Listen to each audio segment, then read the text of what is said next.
Hello and welcome to Dynamically Type. In this episode, I'm going to show you this lovely Molle No. 3 that I've been working on for quite some time. In fact, I started long enough ago that I did not film an introduction. John Molle was a repair technician in Sturgeon Bay, Wisconsin, for watches, jewelry, and yes, typewriters, some of which were very difficult for him to service. As a result, when he built the typewriter he would want, it was designed to be easy to service. Unfortunately, the Molle was not a commercial success, and the company folded after only a few years, having made only a few thousand machines. These days, the relative scarcity and the unique design of this machine makes it a favorite of collectors and a favorite of mine. Now, one trick to finding a Molle typewriter in the wild is apparently to look in Wisconsin, where there are more from the original sales. However, even though I live relatively close to Wisconsin, I purchased this machine on eBay and it was shipped to me from Japan. I have no idea how it came to be in Japan, but when I saw the listing for such a clean and well-maintained Molle, with one special feature, well, I had to have it. That special feature? The MT logo, meaning Molle Typewriter Company, which was only on typewriters with serial numbers of approximately the 2000s range. The machine I have is from 1919, the second year of manufacture, and it has serial number 2216. Anyway, the machine is in relatively good condition, but some of the metalwork had gotten quite rusty. So let's pick up the video as I start to dive in working on it. Well, I've taken this thing apart a little bit. Notably, I've taken off the paper holder and some of the line feed mechanism because that was the only parts that really were visibly tarnished, rusty. The tabs are a little rusty. I think I'm going to try and do those just with emery board because they're not especially easy to take off. It looks. They might just be bolted. I don't know. I'm not exactly sure how to take them off, and so I don't want to mess with it. The ultimate result here is I took some of this hardware off so that I could throw it over here in my bath of evaporust. Let that sit overnight, hopefully clean them up a little bit tomorrow morning. I have made one unfortunate discovery, which is that though the platen feels kind of okay, now it's got my oily marks on it, but the center rubber, the rubber part of the platen does slide against the center when you torque it. So eventually it probably needs to be re-rubbered. And I've just sent off a load to JJ Short, so that would probably take a while. But I'm probably not going to do that, at least anytime soon. Because it's a pretty decent platen, and I'm probably not going to have too much trouble with it. Well, people might end up saying that I'm a shill for evaporust or something. But this time I took the parts out of the evaporust and haven't actually polished them at all. Look at this. I mean, it's dull, but there's no rust on it. I didn't polish these at all. I just dried them. Now, one thing that worries me a little bit is this almost looks to be silvered paint. So if this is just pot metal, this won't shine up. It doesn't look, it looks like stamped steel. We'll see how that polishes. This guy, again, dull, but I think this will shine up a little bit. I won't shine these, obviously. It's not worth it, but maybe, well. But that's just put it in evaporust and then take it out again. That's no scrubbing whatsoever. So now let's see what happens when I scrub it a little bit.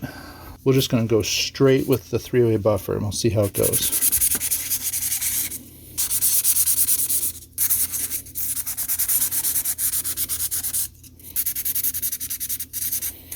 This side looks a little worse than the other side did. I may have to go down one grit.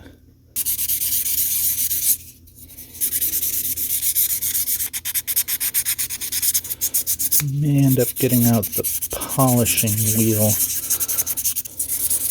Well, I probably won't get out the polishing wheel on the Dremel, but you can see I almost was able to get this to a real shine without it at all. Let's just see what happens when I do this. So this is stage 2. And now stage 3. I mean, it's shiny.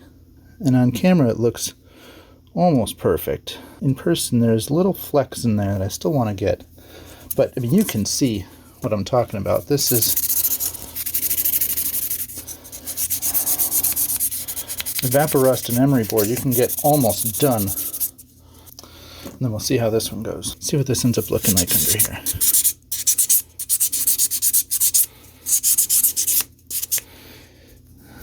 It's going to need to go down a grit also. And this one's wrecked. Let's, you know what, just because I'm trying to prove a point, let's break out the new ones.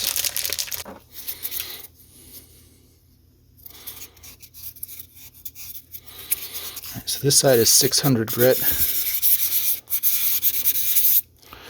Maybe even go down one more. Let's go to 400 grit.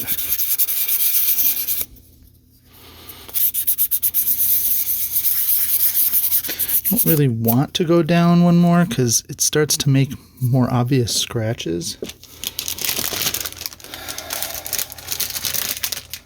I guess I will if I have to. 220, 220, 320. Let's start at 320. Yeah, we're definitely breaking through. I'm testing the 220 in somewhere a little less obvious here. And actually, it's looking pretty good, so let's try the 220 here too. Oh yeah, that's doing it. But it is leaving more noticeable scratches. I mean, that's how sandpaper works.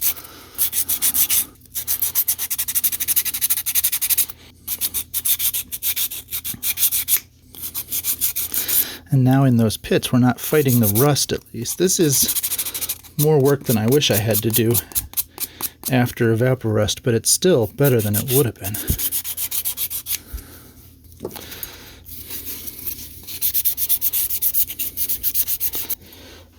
Still some pits in there, but you can see that most of it is starting to shine up. I don't know quite what to do about those pits here. They're pretty deep. I don't really want to go all the way down to the really coarse stuff, but I may have to. So this is 100 and 180.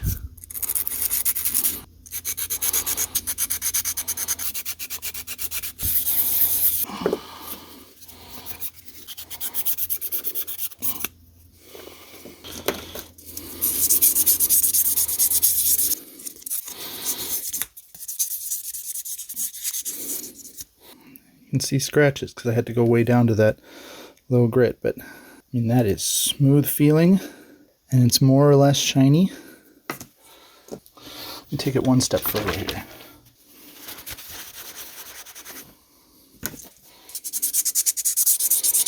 This was, I mean, completely dull before, and it's now at least something like shiny now. All right, I'm going to keep going. I'll shine these up on my own. We're going to start this one.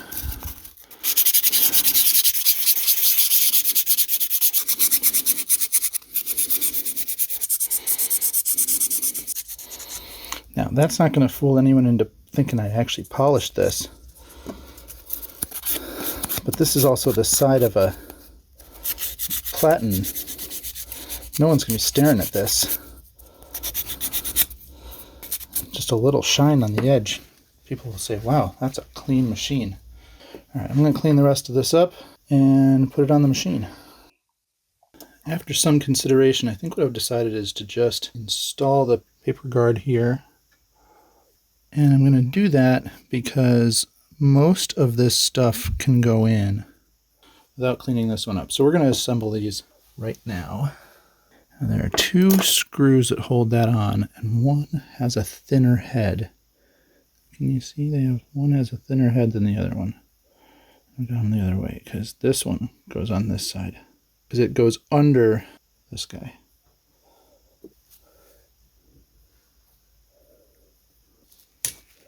There's a little spring down here that's giving me trouble.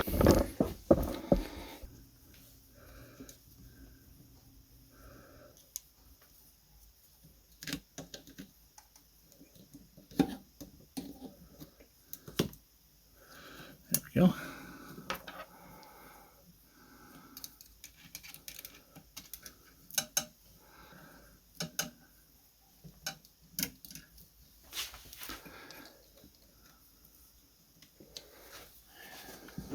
Before I tighten that down, let's do the other side. There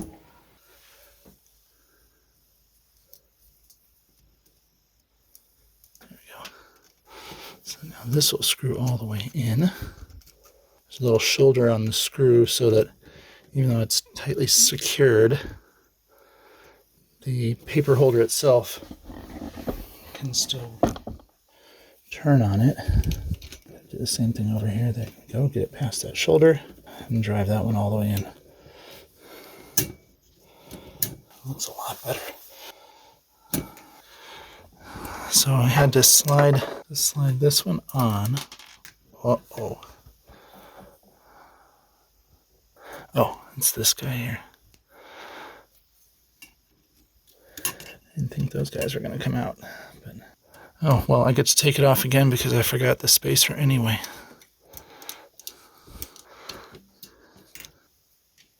So we put the spacer on here.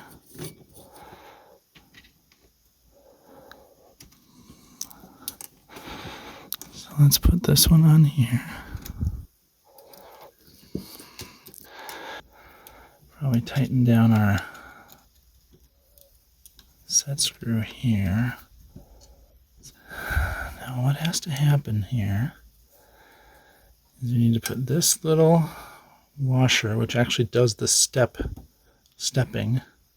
Now this has to go through one piece. Here's what I'm going to do. I'm going to set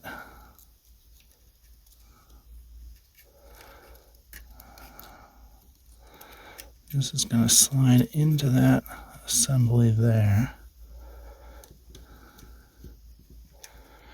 It's not going to do so. Oh boy, this is going to be tricky. I'm not sure if I can film this, guys. I might have to. Let's see what I can do. So this piece is going to go through here, through there, and through this. I need about 6 hands. It's one of those things that may have actually been easier if I had actually fully disassembled the mechanism. You think you're saving yourself some trouble, but maybe you're not. You know, I've got this little file that I use for pretty much everything except filing. Alright, so now that's at least in the right, let's say in the right ball game, but nope.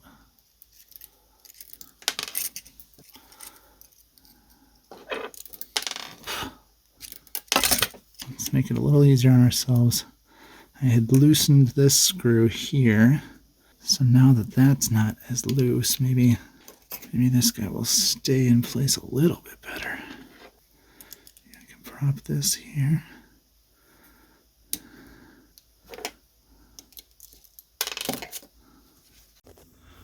Well, I have it back together. It did take an extra hand from my wife and the often used secret weapon of typewriter repair, dental floss. You can use it because it is really strong and really thin. And so I used it to hold that little spacer washer, or the actuator washer, the thing that actually does the step positioning. Used it to hold it in place vertically while I was holding the spring and this lever and everything in place. And now, of course, that deactivated, this roller mostly rolls free. It's actually not perfectly free. It's interesting, but free enough. And then it's clicky from that time. So got that. Now I'm going to put the handle back on and then continue polishing this bit. Well, I've taken a few more minutes and done the polishing. I still have some of the pitting on the, get in focus there, I still have some of the pitting on the end there, but for the most part, this is very good. Call it 95% upgrade from where it was before when it was completely rusted. It still functioned, but it was covered in rust. And now all we have to do is put it back on. Now, as noted, the two screws, the longer one goes in the back, but it's pretty obvious when you look in here. There's nothing behind this back hole, and then the actual actuator here is right behind this hole. So that's clearly why you need the longer screw in the back.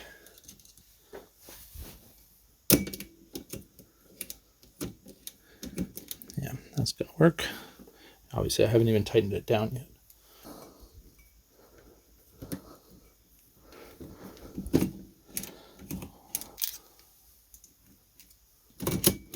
There we go. Consistently returning there. In that case, I think it's time to put a ribbon on this guy. I already spooled the ribbon, so all I have to do is actually thread it through. Lock off. Oh, it's not completely off. There we go. Engage that lock. Put on a pair of gloves, man. Heck, just put on one glove. Here, I'll tell you what, we're going to do this one first.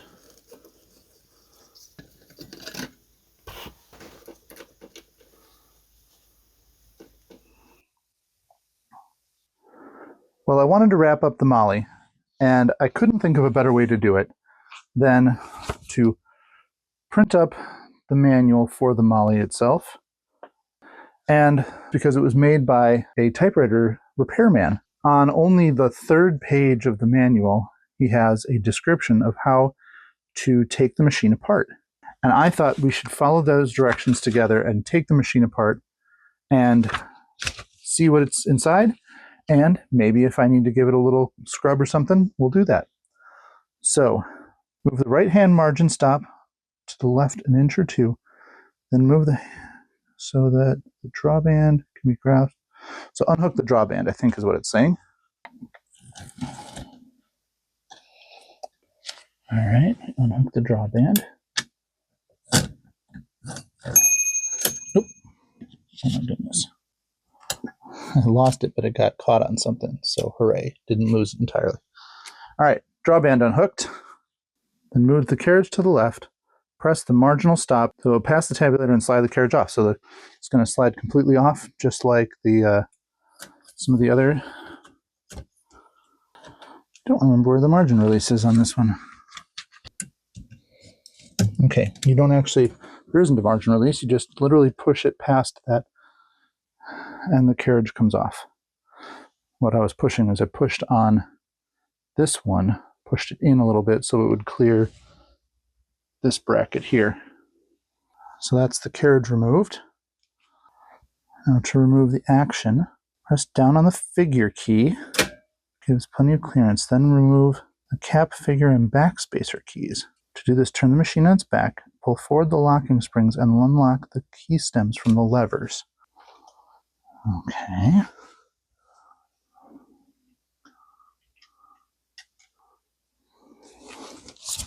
Cap, figure, and backspace keys. I think this last one might need a little bit of oil to do it.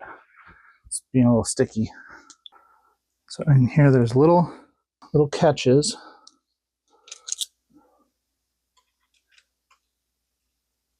Little needle nose. A little bit of a pull. It wants to do a push instead. And that's released. Okay. So those 4 keys are released. Now remove the 2 screws on each side of the frame.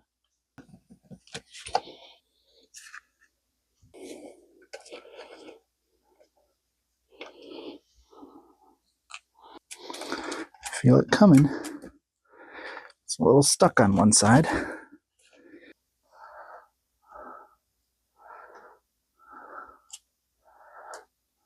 Oh, there it goes. It goes forward and out. And there you go. And sure enough, it isn't especially clean under there. So maybe we'll give the escapement a bit of a clean. A little bit of a scrub down with some mineral spirits or something. Let's see what we can do. I don't want to get too crazy because the paint along here has been fraying a little bit.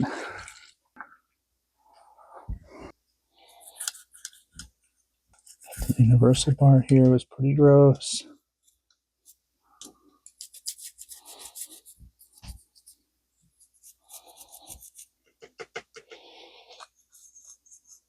There, if that's a demonstration for you of how dirty it was. Let me wipe that out before it gets too bad there.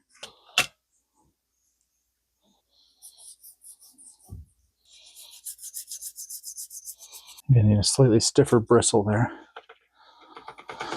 Switch to the brass brush.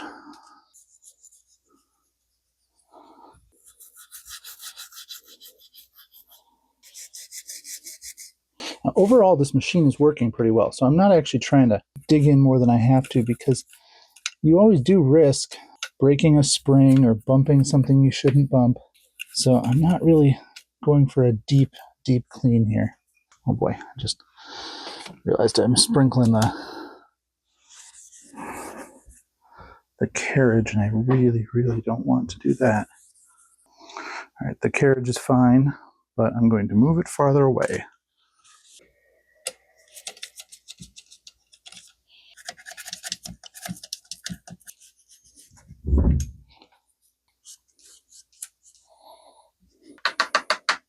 Let's move on to the other side of the machine. This is apparently called the action, which I guess is a fitting name for it. Scrubbing away 100 years of ink dust. Here and there you can see that the machine is not perfect, but boy is it good. All right, I will reassemble this next. All right, so putting the machine back together, be sure to see that the ribbon lift on the base of the machine enters the slot on the lift holding the ribbon on the action. This is the only part that has to be connected, as all the other parts will fit automatically. Replace screws and key stems taken out and put the carriage sliding on. Do not force. So this has a very similar, the fact that there's only that one piece, assuming it's maybe this piece here, that needs to engage with the other side, reminds me very much of the Remington Junior. If you go back to the Remington Junior video, and how we were able to remove that whole rail mechanism, and all we had to do was make sure that the bit that engages the escapement reconnected. Let's bring the other piece back. Be sure that the ribbon lift on the base of the machine enters the slot on the lift holding the ribbon on the action.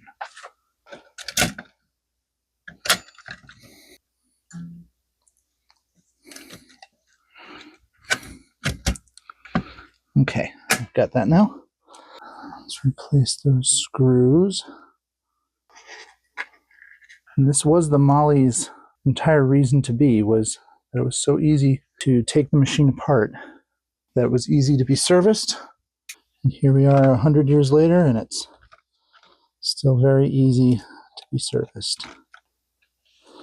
There's one.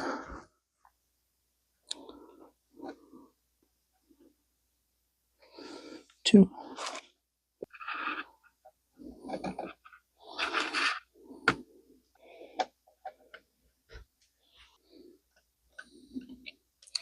All right, the machine is now reattached. Let's re-engage these 4 keycaps. So each of these key stems just has a little landing spot that it wants to land in. Got to find all of them first. So you put the little end of the stem into position, and then you put this little capture plate back on it. Let's see if I can do this one even faster. So this one just goes in there and capture. And the final one there and capture. mean, that was a half hour I've been recording here. So in a half hour, we had the thing entirely broken down and now put back together. I guess we need to put the carriage back on. I'm assuming this won't be very hard to do.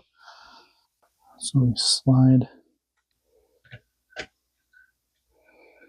onto the rail. That feels tighter than I want it to be. Something is stuck and it said do not force. So let's do this again. Yeah, I wasn't quite on the tracks, I think.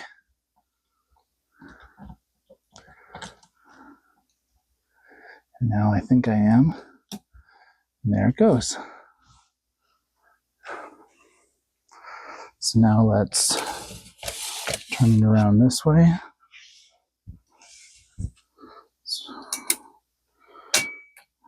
Release this again a little bit. That's the end of the carriage there.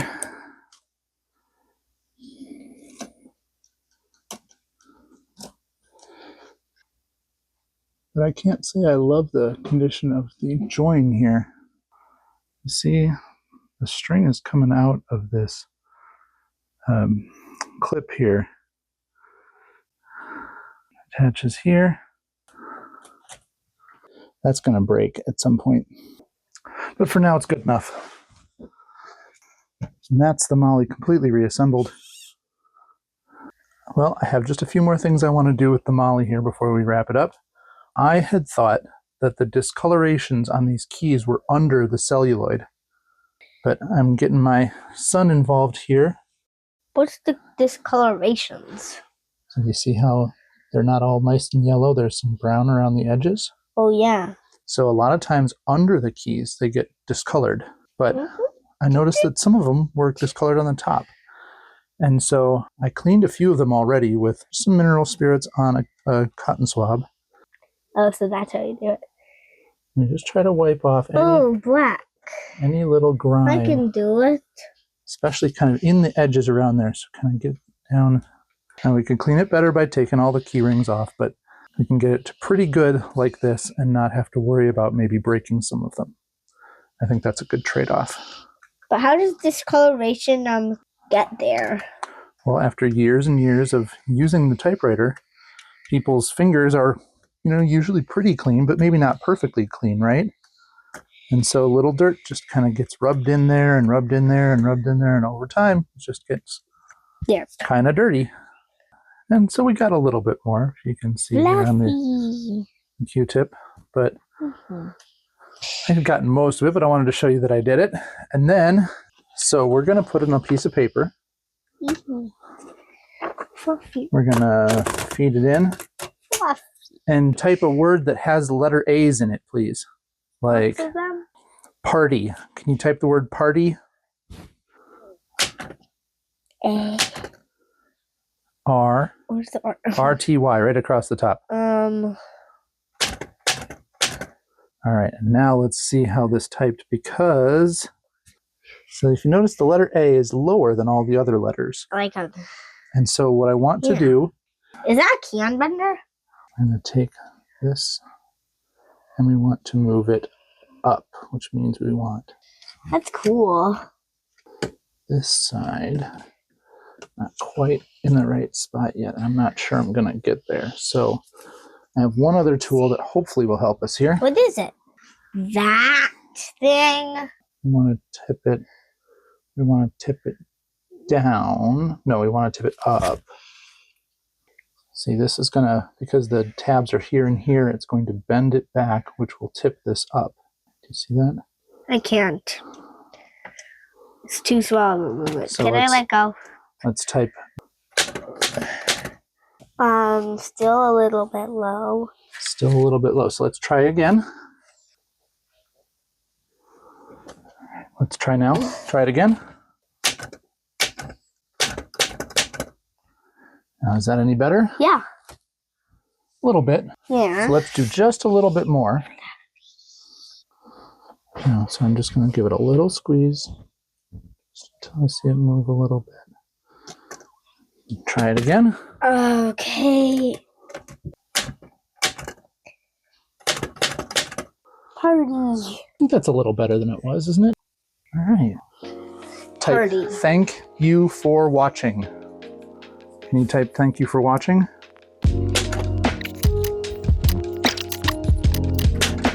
Well, this has been the Molle number 3, and as the paper said, thank you for watching. Bye-bye.